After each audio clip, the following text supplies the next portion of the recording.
September 1న Veligonda project జాతికి అంకితం చేస్తాం.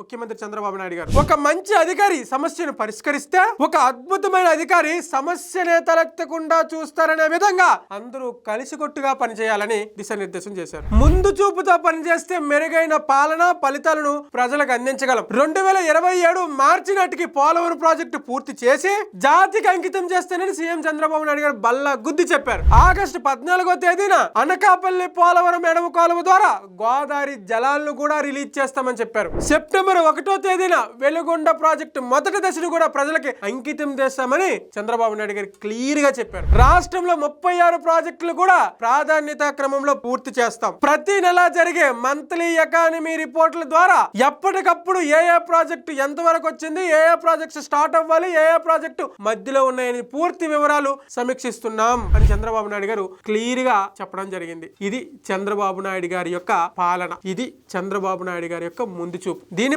మీరేమంటారో కింద కామెంట్ రూపంలో తెలియజేయండి. Thank you.